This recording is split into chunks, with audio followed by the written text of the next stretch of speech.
USC suffered a brutal loss in South Bend. Here are thoughts on the fall to Notre Dame. Has Caleb Williams lost his chance at winning the Heisman? We'll look at his recent performance. And it's a chance for redemption against Utah. Coming up on Sports Scene.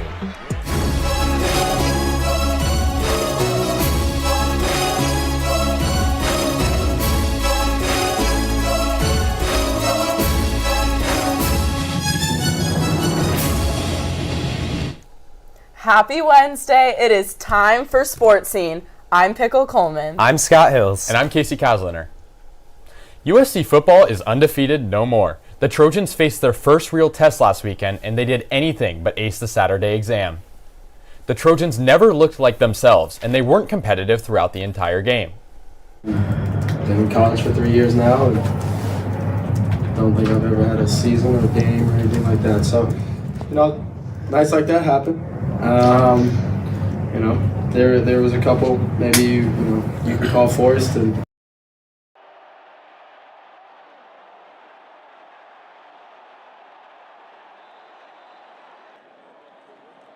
USC didn't score a touchdown the entire first half.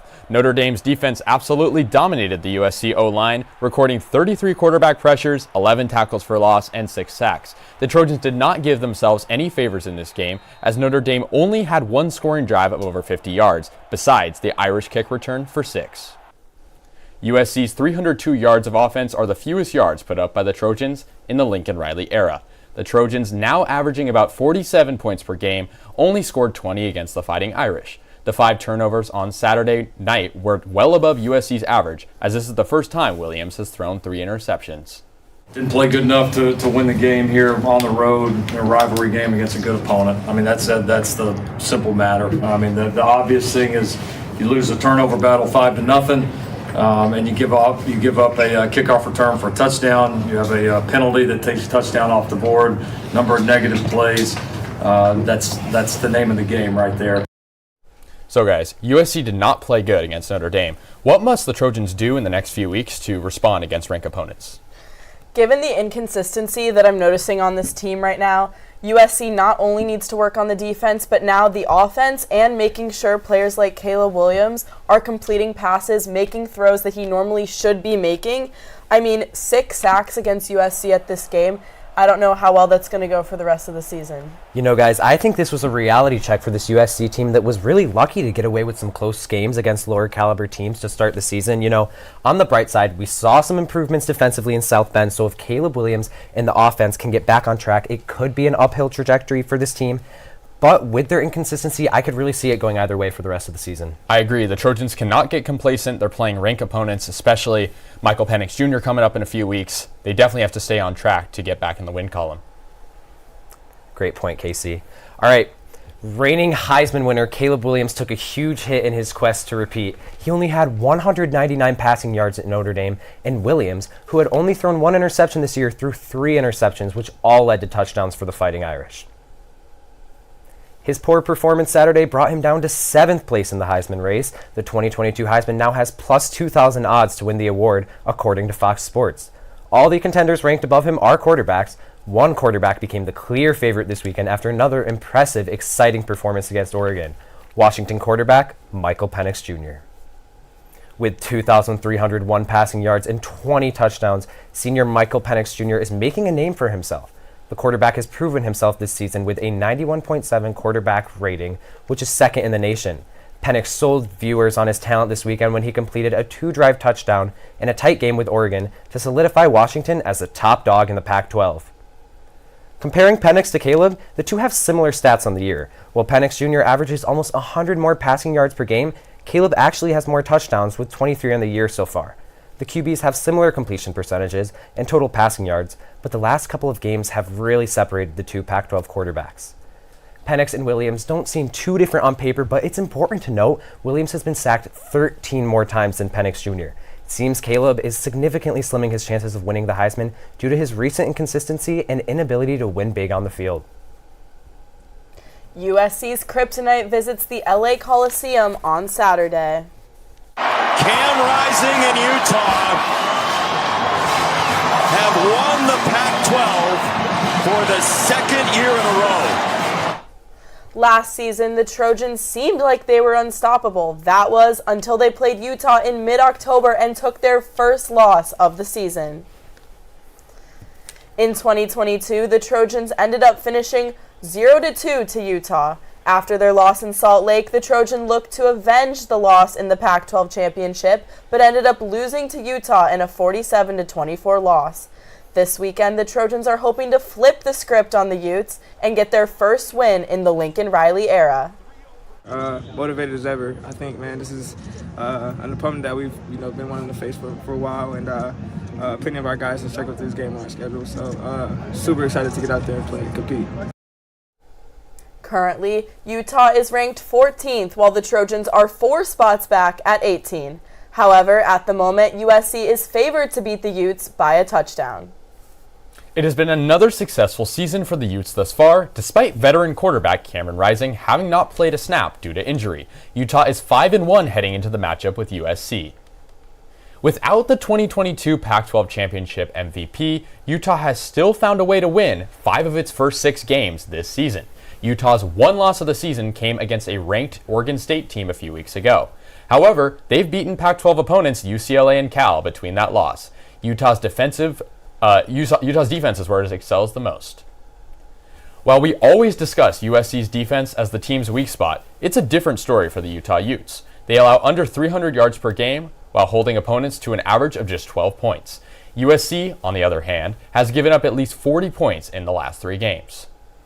So guys, obviously USC has a very strong defense. USC's offense last game struggled. What does USC have to do to respond this week against the Utes? We need to have more open receivers for USC, better catching. There were a lot of issues I noticed in that Notre Dame game. It definitely gave me some hope seeing Zachariah Branch be electric on offense, but maybe going and utilizing the perimeter more. And just, more consistency is the biggest thing I think this team needs.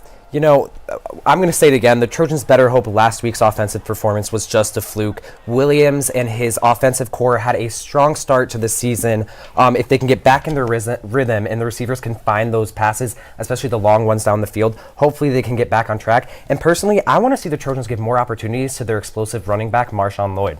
I agree. I think it's a big test for Caleb Williams, who's coming off a 3-interception game, also lost a fumble. It's definitely going to be a big test for him, of course, as the reigning Heisman. Will has more on the potential challenges this USC offense may face on Saturday. Caleb Williams' 3-pick performance was a shocking one as the Trojans put up their lowest point total of the season. This offensive showing was not a fluke. It was the result of USC's offensive line losing to the Irish front. So here's how it happened. So the first play we're going to take a look at early in the game, and you're going to see Michael Tarquin's just going to get beat by the defensive end here on the play action. As Caleb drops back to throw, the defensive end adjusts, gets pressure on him, and forces an early throw and a high throw. He's going to a wide open Lake McCree. It winds up in the hands of Notre Dame. Later in the game, 4th and 9, USC in the red zone. Again, pressure from the edge. This guy's going to slip through 2 defenders. Pressure coming up front. Caleb Williams is bottled up like we've rarely seen him before, and this is going to stifle any chance of a USC comeback. So yes, Notre Dame has a strong defense, but USC is not out of the woods yet. The Utes have been as stout as any team in the country, ranking 5th nationally in scoring. To make matters worse, they lead the Pac-12 with 22 sacks. So let's see how this group can disrupt a game. So here they're playing Cal. You're going to see a motion and a play action pass here. Look at how badly that the offensive tackle is beat here from the blind side. And when you have a free blindside rusher, disaster strikes. This is a strip sack. This is going to give Utah great field position. Next play, they're in the red zone. Pressure from the edge again. This signals the quarterback's got to abort, but as he steps up in the pocket, there's just a brick roll ahead of him. They know how to bottle up a quarterback. This is going to be another sack. This is going to put Cal behind the sticks. So Williams has been a magician for most of his time at USC, but even the reigning Heisman winner will struggle without time and space in the pocket. If the offensive line does not figure it out this week, we could see a very similar result on Saturday. So for more on what awaits the Trojans, let's send it back to the desk. We've broken down last week, so you know what's to come. It is time to meet the opponent. With quarterback Cameron Rising out with an injury, Utah developed a 2-quarterback system with junior Bryson Barnes and redshirt freshman Nate Johnson. This year, Bryson Barnes has played in 4 games with 2 starts. He has had 1 touchdown and 2 interceptions and has recorded 270 yards on 23 of 45 passing. Nate Johnson has played in 5 games, has had 3 touchdowns, and has gone 39 of 72 passing for 499 yards. Last week, Barnes played every snap and will likely be Utah's QB against USC on Saturday. Junior defensive end Jonah Ellis, son of former Utah great Luther Ellis, has been a key part of the Utah defensive line through the first half of the 2023 season. Ellis has 25 tackles on the season so far, including an FBS-leading 7.5 sacks. He has been named Pac-12 Defensive Line Player of the Week twice so far this year and will look to continue his strong defensive trends against a USC offense that is looking to redeem itself after quite a rough showing in South Bend. On a team with the 9th-ranked defense in the FBS, junior safety Cole Bishop has been a leader on the defensive side of the ball. Bishop leads Utah with 2 interceptions and 32 tackles, with also 2 sacks and a forced fumble to his name. The Utes haven't allowed more than 21 points in a game thanks to their outstanding defense, which will challenge the Trojans' air attack led by the Heisman.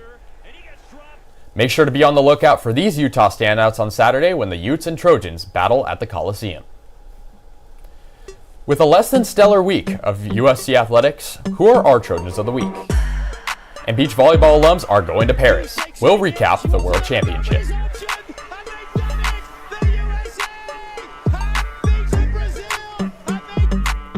Fushigi!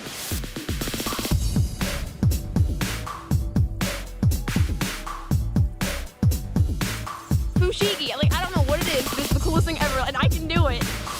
Hi, I'm Tim Goey, and this is Fushigi. We're going to show you how to unlock the secrets of Fushigi, the magic gravity ball. No strings, no tricks. Magic? Maybe. An illusion? You decide. You can make Fushigi defy gravity and appear to float in midair with maneuvers like the prayer cross, the enigma, levitation, and so many more. It floats, it levitates, it will confuse the senses with its mind-blowing movements. Young or old, big or small, anyone can Fushigi from the minute they pick up the magic gravity ball. And with a little practice, you can conquer Fushigi. This is so amusing. I think it's fabulous. I get it now. Everyone loves Fushigi, and you don't have to be a magician. It's relaxing, even therapeutic. Best of all, it's just amazing. It floats. It's awesome. Fushigi. From basic maneuvers to the advanced, even control more than one Fushigi at a time. You can do this. Mystify, amaze, and confuse your friends in just minutes. Now it's your turn to master Fushigi. Fushigi! It's sick. It's so much fun. I love it. It's amazing! I love it. Me too! My grandson, he's 16, he would love one of those. I want to buy it now. Fushigi. Call now to order Fushigi. Welcome back to Sports Scene. Trojan Hoop LA, the new annual basketball preview event, will tip off both the USC men's and women's basketball seasons tomorrow night in the Galen Center at 7:30 p.m. The event will feature player introductions, skills competitions, dunk exhibitions, and a three-point contest for Trojans fans to get to know these highly anticipated USC teams, along with special performances by Saweetie and DJ Zach Bia to get the fans excited for the upcoming season. This is the first event of this kind in years, built on the back of both the men's and women's basketball teams being ranked in the AP Top 25 at the same time for the first time in years. This is setting up to be a highly anticipated season for Trojans basketball. The Trojans come in at 21st in the AP preseason rankings with 427 points in the poll.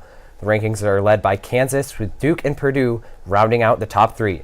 The Trojans head coach Andy Enfield talked about his hopes for this talented team at last week's Pac-12 Media Day. Well, we're really excited for our basketball team. Great mix of experienced players that have been in a lot of big games. Very talented freshman class. This is our most athletic and fast with speed. Should play a lot faster this year than we have because of our speed and athleticism. We recruit size and length and shot blocking, and our wings are big, and we're athletic.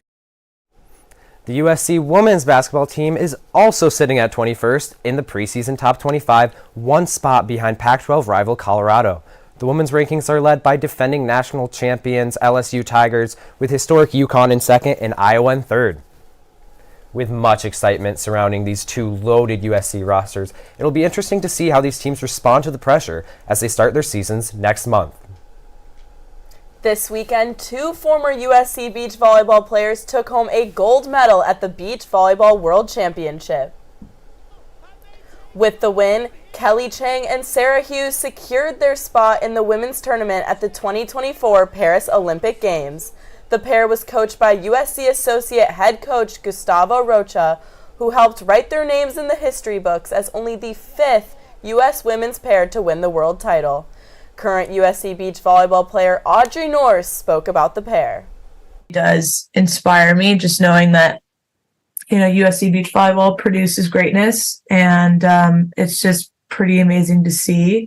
And, these girls put years and years and years and years of work into it, but it goes to show that it does pay off.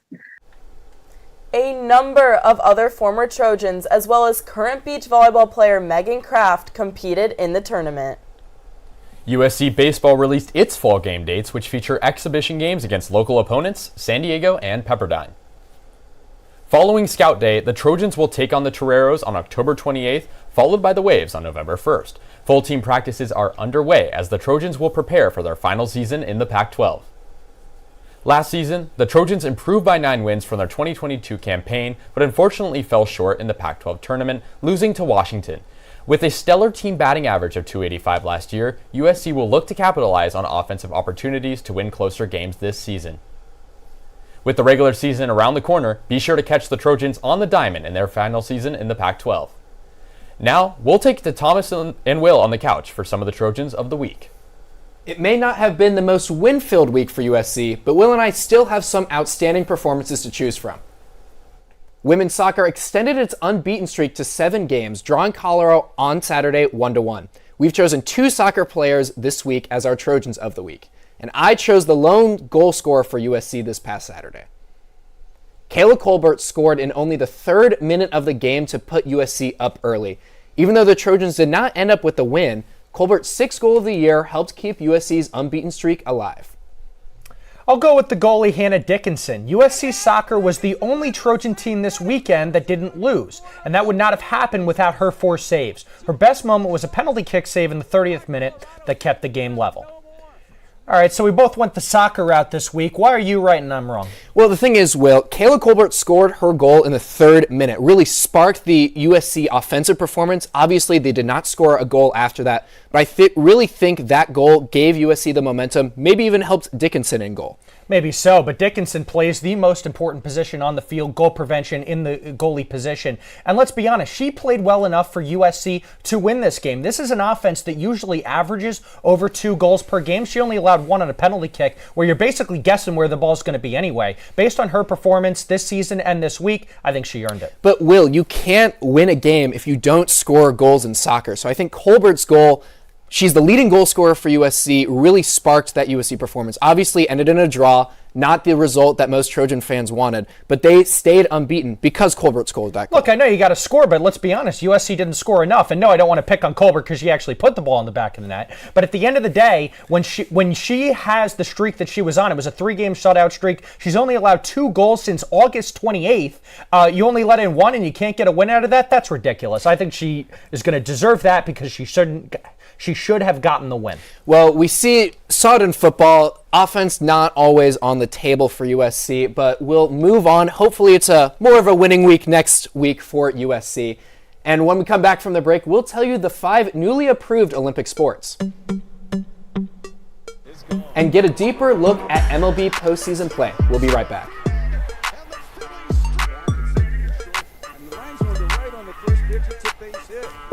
You want to keep warm when you're feeling chilled, but you don't want to raise your heating bill. Blankets are okay, but they can slip and slide. And when you need to reach for something, your hands are trapped inside. Now, there's the Snuggie, the blanket that has sleeves. The Snuggie keeps you totally warm and gives you the freedom to use your hands. So now, you can work the remote or read a book in total warmth and comfort. Use your laptop without being cold, or enjoy a snack while staying snugly warm. Snuggie is made of ultra-soft, thick, luxurious fleece with oversized sleeves so you can move your arms and use your hands and still be wrapped in warmth. Super large, one size fits all, so you can stay warm from head to toe. No more cold feet. And with Snuggie, you can get up and still stay warm. Perfect for men, women, and children, too. The ultra-soft fleece keeps you totally warm, and the sleeves keep your hands free. So you can snuggle your baby in your arms, or keep your pet close at hand. Perfect for chilly outdoor evenings, staying cozy and warm at sporting events. And it's ideal for those drafty dorm rooms. The Snuggie is machine washable, so you'll get years of warmth and comfort. Now you can do what you need to and stay totally warm with the Snuggie. Want quality name brand carpet for less? Call Empire and you can get quality carpet at the lowest price guaranteed. And no payments for 1 year. 800-588-2300 Empire. Today. The Olympics are going to have some new additions in 2028 in Los Angeles. On Monday, the International Olympic Committee approved 5 new Olympic sports for the 2028 Olympic Games in Los Angeles. Lacrosse, cricket, flag football, baseball, and squash were all added to the Olympic portfolio. These new additions have been embraced by many, as sports such as cricket are popular on a global scale. With MLB postseason well underway, let's send it to Campbell to break down the race to the World Series. It's that time of year again, playoff baseball. 4 teams remain on the hunt for the 2023 World Series title. The Houston Astros, the Texas Rangers, the Arizona Diamondbacks, and the Philadelphia Phillies. The Astros are looking to replicate the victorious season that led them to the title last year. So far, they have taken down the Twins to advance. But it's a backyard battle as Houston faces off against Texas. The Rangers have yet to be defeated this postseason, triumphing over both the Rays and the Orioles. In the National League, the Diamondbacks swept both the Brewers and the Dodgers to get to the championship series. They face off against the Phillies. And the Philadelphia Phillies took down the Marlins and the Braves so far. They are looking for revenge after falling short in the World Series last year to the Astros. Honestly, the World Series contestants are really up in the air. In the American League, I'm taking the Rangers to top the Astros. Not only are they up 2-0 in the series, but they're also heading back home for Game 3 with Max Scherzer pitching. Houston's defense is great, but has made too many mistakes for me to see them advancing any farther. As for the National League, I am taking the Philadelphia Phillies to defeat the Diamondbacks. Their offense is looking spectacular throughout the lineup. One of their best hitters, Nick Castellanos, is hitting at the 7th spot. The Phillies also have just a little more depth in their bullpen, which will help them come out victorious this round. But the Phillies still have a tough series ahead with the Diamondbacks, and Arizona's manager, Torey Lovullo, has a lot of confidence in his team. The love and the connection in that clubhouse is real. You feel it every single day. The players genuinely care about one another. This series is a little bit different. We're going to play potentially 7 games in 9 days. We need a little bit more coverage coming out of the bullpen. Guys, the World Series is up in anyone's hands. I'm taking the Philadelphia Phillies. Who do you guys think will be the World Series champions this year? All right, guys, I also got to take the Phillies to go all the way. They're one of the hottest teams in baseball right now. They're off to a 2-0 start in the National League Championship Series against the Diamondbacks, including a 10-0 win last night. They're also the betting favorite to win the World Series. It seems like the stars are aligning for this team to win their first world title since 2008. I hear you, Scott, but I got to go with the Rangers. They're currently leading 2-0 over the Astros. Never won a World Series, but I'm feeling an energy shift this year. Very strong pitching. They acquired some new players, so I'm feeling Texas. I agree with you two. I'm taking the team that represented the National League last year. You have Kyle Schwarber. He's hitting .429 in the NLCS. He's got 3 home runs in 2 games. There is no stopping this leadoff hitter. That goes along with Trey Turner, who's also been spectacular, along with some of the smaller role player guys like Brandon Marsh, Bryson Stott, on top of Bryce Harper, and the pitching staff led by Aaron Nola. I got the Phillies going all the way. World Series celebration at the bank, and the Phillies are winning it all. That's all for today. For everyone at Annenberg Media, I'm Casey Kasliner. I'm Scott Hills. And I'm Pickle Coleman. Fight on.